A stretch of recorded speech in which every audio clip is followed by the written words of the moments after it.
with population growth, with changing economics, we expect by 2050 the world will need to be producing about 60% more food than it is today.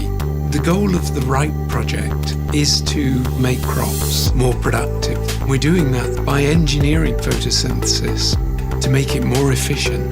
Photosynthesis is the process by which plants use sunlight energy to make our food. We have been aware that it's inefficient for a long time. What there hasn't been awareness of is that we might be able to change that.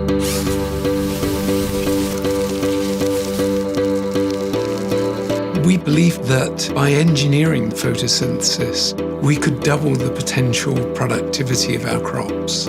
We start with computer modeling. There are literally billions of possible permutations of how we modify the plants. So the computer is essential for telling us what are likely to be the best bets.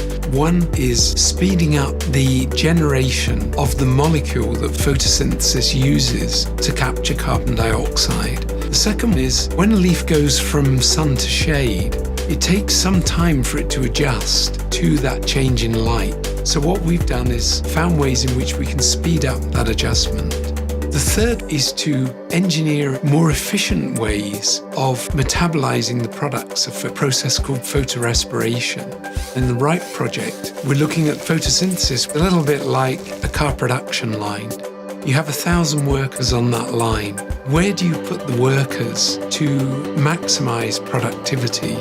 We use tobacco as a test bed. If it works, then we go on to the crops we really care about. Rice, soybean, maize, cowpea, cassava, which are used in the poorest countries. In Africa, about 500 million people are dependent on cassava growth.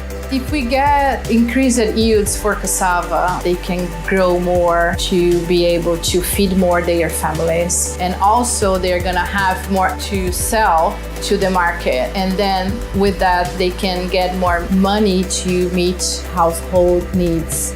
What has to be done is more testing. So you're really looking at 20 years before the technologies which will enable higher productivity will be available at scale. We are gonna face struggles with food in the future. It might not help my generation, but I'm sure it's gonna help the next ones.